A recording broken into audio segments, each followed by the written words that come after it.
ma vie. C'est pas Christ est dans ma vie, c'est Christ est ma vie. Je trouve tellement que c'est profond juste de le dire comme ça. Puis des fois, il faut se le rappeler. Christ est ma vie. Amen. Je vais vous présenter des personnages, là, des gens qui ont vraiment existé. Il y en a que vous connaissez, pas personnellement. Je ne connais pas personnellement Christophe Colomb. Pas personnellement.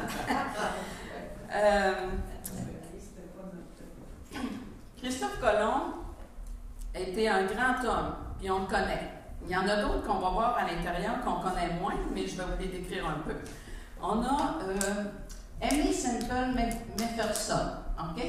Elle, c'est une grande fan de Dieu. C'est une évangéliste pentecôtiste qui a fait vraiment beaucoup pour le Seigneur, puis pour tous les médias, puis franchement, c'était une femme assez exceptionnelle. Si vous pouvez aller lire un peu sur elle, vous allez voir qu'elle a été célèbre, elle a fondé une église, elle a vraiment été très impliquée.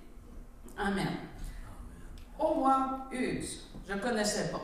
Avant de faire mon étude, je ne le connaissais pas, mais là, je peux dire que je le connais.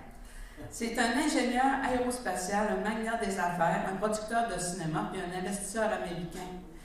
De son vivant, il fut l'une des personnes les plus riches et les plus influentes du monde. Le connaissez-vous? Non. Ah, toi, tu connaissais? Il était... Pas personnellement. Je n'avais pas pu l'approcher, il avait trop peur des micros. Oui, sûrement. Effectivement. J'ai lu un peu plus loin dessus, mais quand même un grand homme. Parfois de Dieu, à moins qu'il se soit reparti à la fin de sa vie, si on ne sait pas. On a Billy Graham. Ben là, Billy Graham, on sait c'est qui. Hein? Très grande influence. Donc, on pourrait dire que ce qu'il a apporté Billy Graham, puis Aimee McPherson, je ne suis pas capable de dire son nom, Semple du moins, ça a eu une portée beaucoup plus loin que juste de leur vécu. Amen. Une portée plus puissante. David Wilkerson. Ouais, David Wilkerson, c'était quelqu'un. OK? Il a fait des choses que il fallait être vraiment game de le faire. Il était d'aller dans les rues de New York, hein, avec des gangs de rue, puis de croire, d'avoir la foi que ces gens-là allaient, pas juste être sauvés, mais qu'ils allaient servir Christ. Amen. Hubert Reeves. Ça, c'est un monsieur qui est né à Montréal. C'est un grand astrophysicien. Il a fait beaucoup de choses dans sa vie aussi, mais pas nécessairement au niveau de la foi. Elvis Presley. Est-ce que vous connaissez Elvis Presley? Elvis Presley, j'ai trouvé ça intéressant de voir que Elvis Presley a quand même grandi dans une église pentecôtiste. C'était ça qui était écrit. Ouais. J'ai fait des petites recherches, ça, quand même. Amen. Mais ça fait rien. C'est là qu'il a appris beaucoup, qu'il a eu une grosse influence dans sa vie pour tout le côté musical. Puis Brigitte Gay. Est-ce qu'il y en a qui connaissent Brigitte Gay? Non. C'est ma belle-mère. J'ai cherché sur Wikipédia, puis il ne disait rien. Mais cette femme-là, pourtant, elle a eu une grande influence dans ma vie, sûrement dans la vie de Richard, mais dans ma vie. C'était comme ma mère. OK? Pas longtemps avec Annie Kitt, j'ai dit adieu. C'était pas vraiment prête, parce que c'était mon amie. Amen. Fait que c'est ça, mais en tout cas, on espère tout le temps que quand on va être au ciel, on va arriver, là, puis ça va bien nous prendre quelques jours à dire « Oh ben, ça fait longtemps que je t'ai pas vu! » Amen. Fait que ce que je veux amener aujourd'hui, c'est qu'il y a un point commun à toutes ces personnes-là, à part qui sont décédées, OK? Il y a un point commun à toutes ces personnes-là, puis c'est le trait d'union. Le trait d'union entre l'année qu'ils sont nés et l'année qu'ils sont décédés. J'avais entendu un frère parler de ça un moment donné, puis j'avais tellement trouvé ça profond. Le trait d'union. Le trait d'union est toute la même longueur. Le trait d'union est identique. Notre trait d'union. Qu'est-ce qu'on fait de notre trait d'union dans notre vie sur la terre? Est-ce qu'il nous appartient? Est-ce qu'il appartient à Christ? Notre trait d'union. Toute notre vie est contenue dans le trait d'union. Mais c'est sûr, peut-être qu'on ne parlera pas sur Wikipédia nous autres quand on va être plus là. Ça, c'est certain. Amen. J'ai cherché, j'ai trouvé un livre, je ne l'ai pas lu au complet, j'ai lu juste des petites brides, ça s'appelait L'homme dans le miroir. Puis c'était bon, il disait, l'auteur disait que il avait entendu quelqu'un dire qu'est-ce qu'il voulait le plus qu'il reste une fois qu'il va être parti, c'était, puis qu'il voulait même que ce soit gravé sur sa pierre tombale. Okay, il a laissé une empreinte. Wow! J'ai bien aimé. Le besoin inné de l'homme est celui d'avoir une valeur, de trouver un but et un sens à sa vie. Hein, je veux que ma vie soit différente, je veux que ma vie compte, je veux que ma vie ait un sens, je veux avoir un impact, je veux apporter une contribution. Il y a plein de phrases qu'on pourrait aller dire. Moi, je trouvais ça spécial. À un moment donné, des fois, Richard, il disait « Oh mon Dieu, je suis déjà rendu à cet âge-là. » J'ai pas eu le temps de faire grand-chose de ma vie. Je dis, ben là, franchement. Ben, savez-vous quoi? Je l'ai dit moi aussi. Parce que le temps passe vite. Oui, c'est vrai. Hein? Puis j'ai vu passer une petite genre de bande dessinée hier. C'était le jeune homme, il dit, je vais faire ça l'année prochaine. Tout à coup, on voit un peu plus loin, il dit, tu vas faire ça l'année prochaine. On va y avoir des projets, aller à la pêche, aller faire du vélo, aller faire ci, aller faire ça. Je vais faire ça l'année prochaine, puis après ça, ne peut plus aller faire ça l'année prochaine. Non. Donc, c'est important d'évaluer puis de regarder c'est où nos priorités. Ce qui différencie les hommes, ça c'est encore dans son livre, c'était bon, c'est la manière dont ils vont satisfaire ce besoin d'avoir de la valeur. Certains sont avides de succès, mais d'autres, enseignés par les Écritures, le font en obéissant à Dieu. Amen. Ils vont chercher dans la parole de Dieu ce qu'il faut qu'ils mettent dans leur trait d'union. Amen. Le désir de combler ce besoin d'importance peut soit nous rapprocher, soit nous éloigner de Dieu. C'est bien important. C'est profond un trait d'union, hein?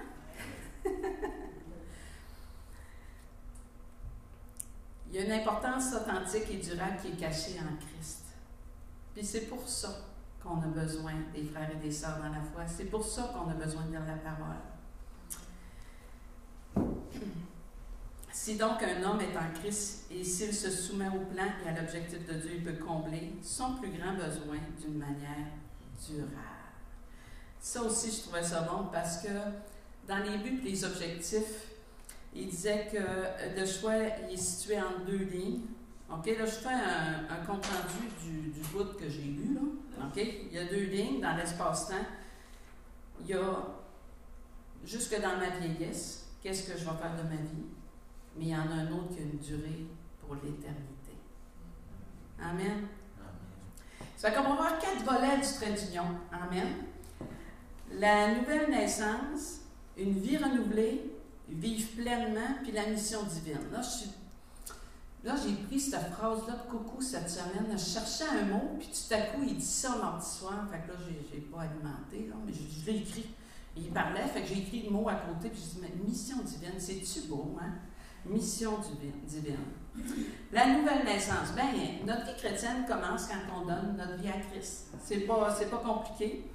Amen. Et puis dans Tite 3, 4 à 7, ça dit, mais lorsque la bonté de Dieu, notre Sauveur, et son amour pour les humains se sont manifestés, non pas parce que nous avions fait des œuvres de justice, mais en vertu de sa propre compassion, et nous a sauvés par le bain de la nouvelle naissance et du renouvellement procédant de l'Esprit Saint. Il a répandu sur nous largement par Jésus-Christ notre Sauveur, afin que, justifiés par sa grâce, nous devenions héritiers selon l'espérance de la vie éternelle. Amen. On a été sauvés par Christ. C'est Jésus qui a payé le prix. Puis hier, le verset, c'était car Dieu, le verset dans l'Ouverture, c'était car Dieu a tant aimé le monde qu'il a donné son Fils unique, afin que quiconque croit en lui ne périsse pas, mais qu'il ait la vie éternelle. Amen. C'est à cause du sacrifice de Jésus que je peux avoir cette nouvelle vie-là. Si je veux de cette nouvelle vie-là. Absolument. Amen. J'ai trouvé ça bien intéressant dans Genèse 33, 18 à 20. Je vais juste faire un parallèle, là. Alors Moïse dit, « Fais-moi voir ta gloire, je t'en prie. » Je trouve que quand Moïse a dit ça, il était osé, là, mais j'aurais vraiment aimé ça là avec. OK? Il répondit, « Je ferai passer devant toi toute ma bonté et je proclamerai devant toi le nom du Seigneur. Je ferai grâce. À qui je ferai grâce et j'aurai compassion? De qui j'aurai compassion? » Il ajouta, « Tu ne pourras pas voir ma face, car l'être humain ne peut me voir et vivre. » Nous, Jésus est venu sur la terre. Les disciples l'ont vu face à face, sans mourir. Il a été accessible. Il a été l'agneau pur, sans tache, qui a été donné pour nous.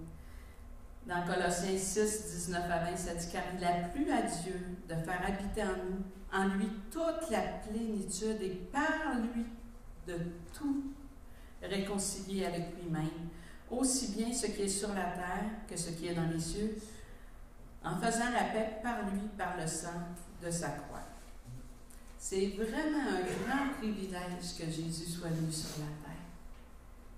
Il nous a donné une accessibilité qu'on n'avait pas avant. C'était différent. OK? C'est vraiment un grand, grand privilège.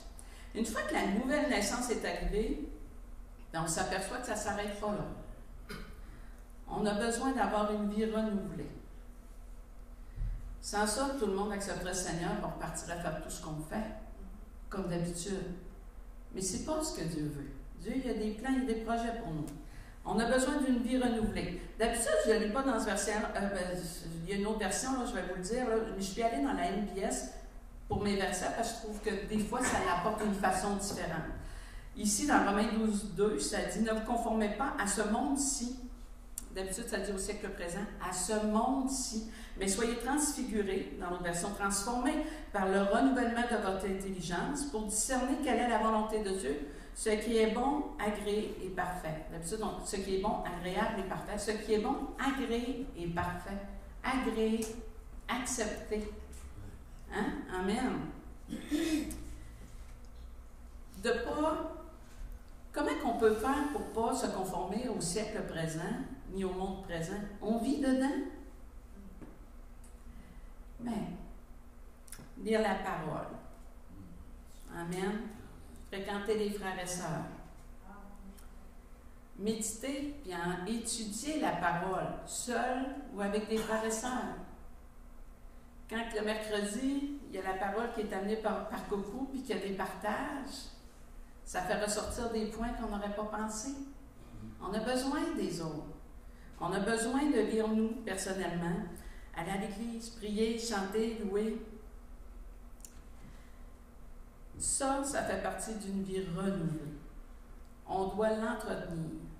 Moi, dans mon travail, il faut que je fasse des formations tout le temps. Tout le temps. J'ai tant de formations à faire pour les 2 ans, mais c'est pas grave, j'aime ça au bout. Je pourrais faire celle-là des autres, ça me ferait plaisir de la faire. Mais il faut que je le laisse. Je ne peux pas tout prendre. Là. Mais c'est ça. Sauf que dans notre vie chrétienne, on doit travailler à avancer. On doit être renouvelé. Renouvelé par l'Esprit. On doit apprendre la parole de Dieu. Puis, juste une petite chose. On ne doit pas décider qu'on lit juste une partie des Écritures puis rien d'autre. Là. Hein? Si on lit juste les psaumes puis le Nouveau Testament puis pas l'Ancien, il nous manque quelque chose. Là, vous êtes en train de manger de la viande, pas de légumes. Hein? Il nous manque quelque chose. La Bible, dans son entièreté, elle est là pour nous faire grandir. Amen. Dans Jean 17,3, la vie éternelle consiste à te connaître, toi, le Dieu unique et véritable, et celui que tu as envoyé, Jésus-Christ.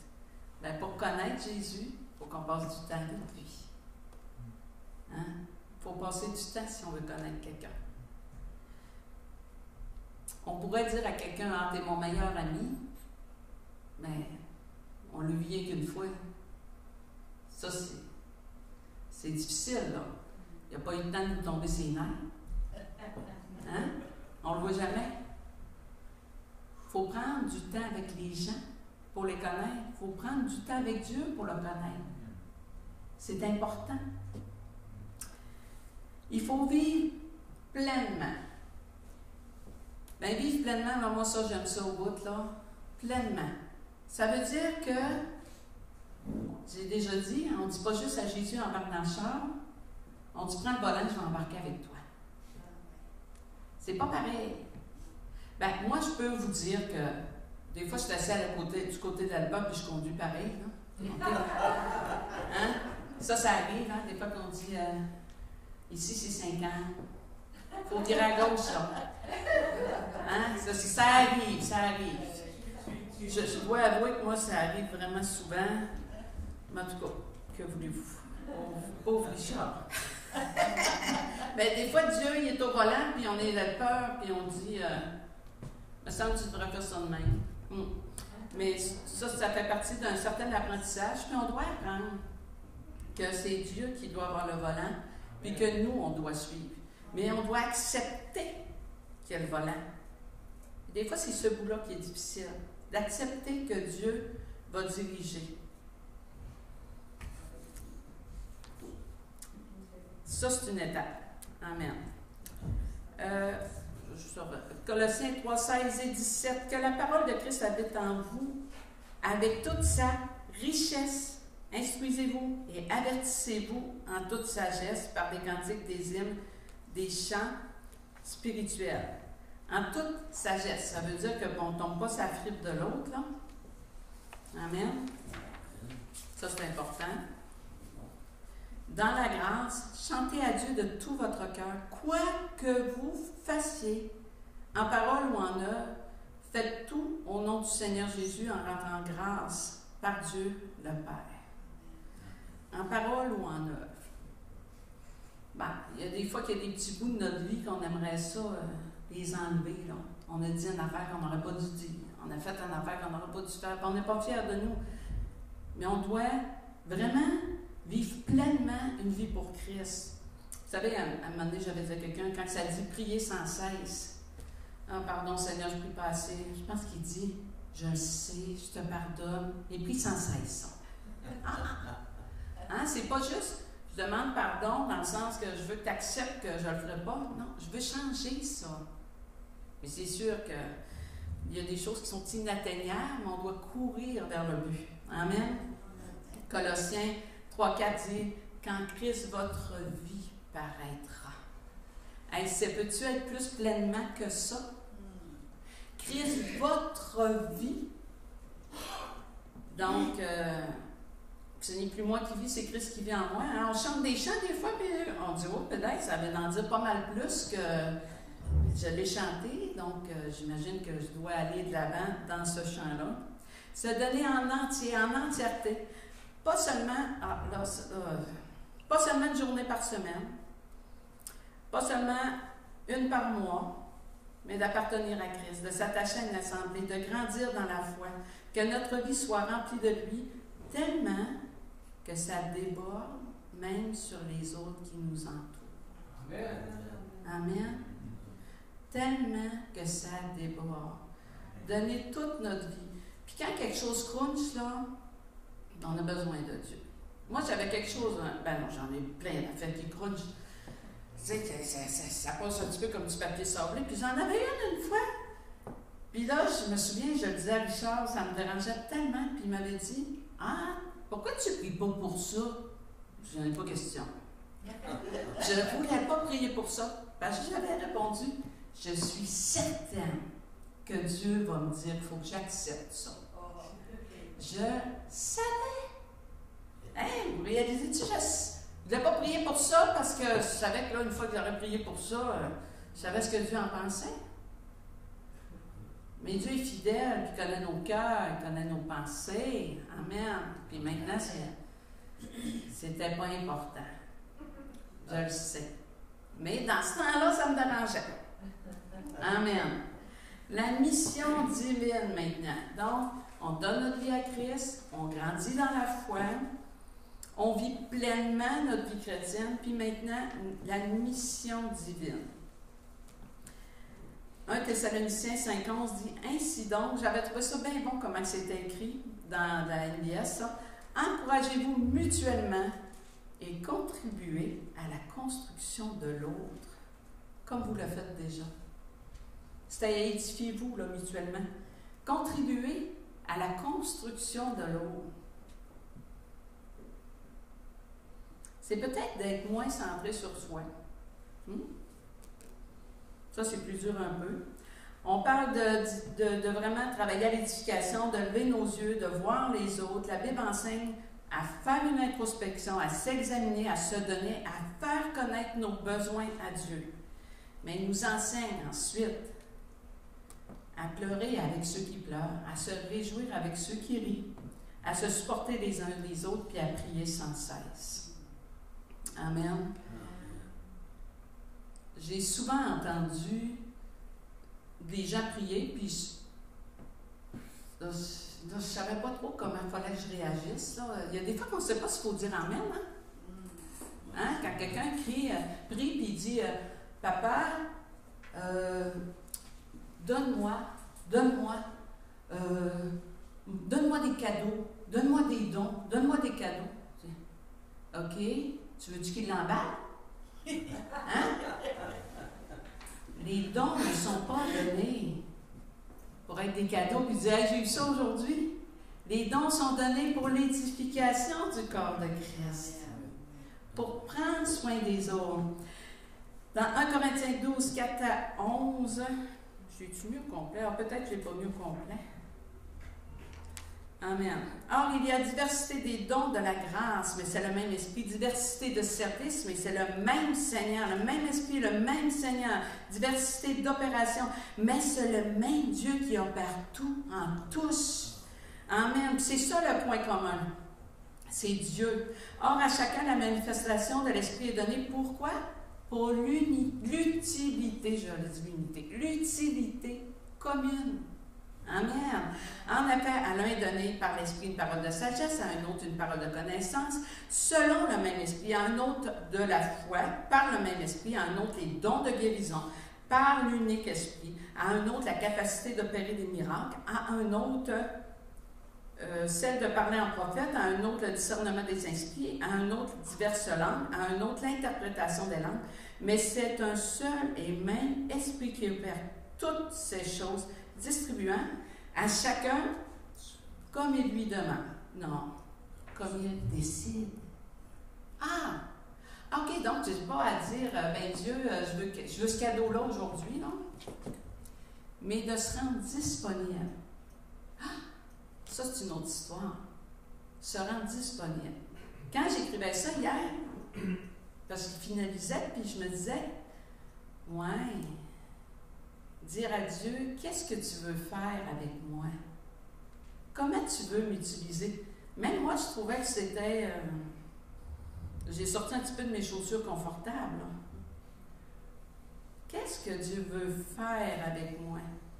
Être au service de Dieu, des frères, des sœurs. Les dons ne sont pas pour soi. Il faut qu'on soit prêt à laisser Dieu nous utiliser. À prier pour ceux qui ne viennent pas à l'Église, à prier pour ceux qui ne viennent plus, à prier pour ceux qui n'osent pas venir, mais pas rien de prier, à être présent. Il y a plein de ministères en passant, j'appelle ça comme des ministères souterrains, OK? Vous savez, la personne qui appelle les gens dans la semaine, puis qui prend soin d'eux, puis qui prie avec eux, ça c'est un ministère souterrain que moi j'honore grandement.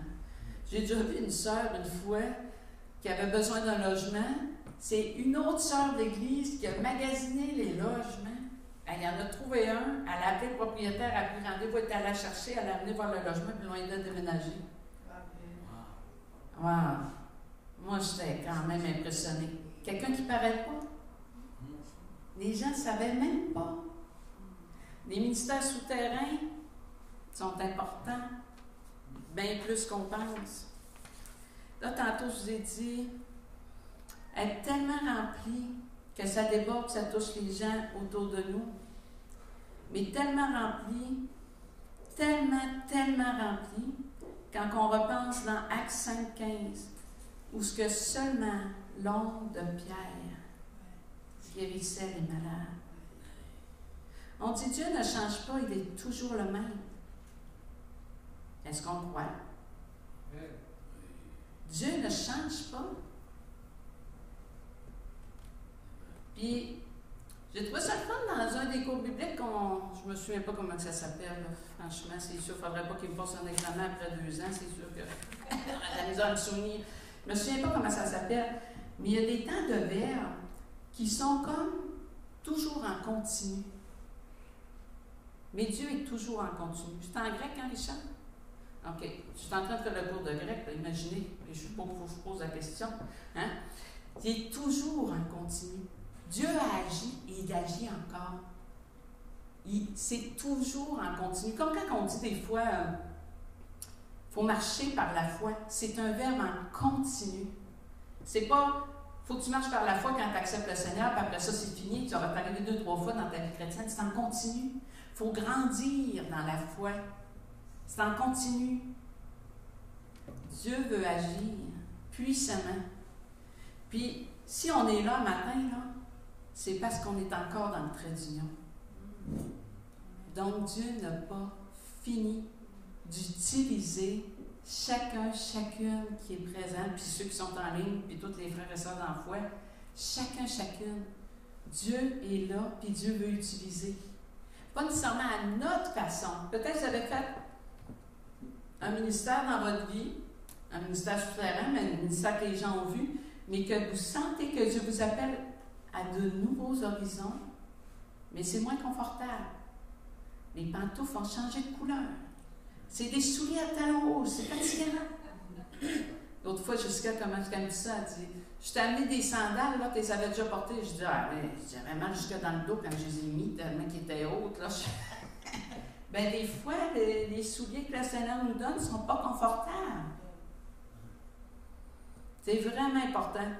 Puis j'ai lu dans les vérités essentielles des APDC, j'ai trouvé ça tellement intéressant.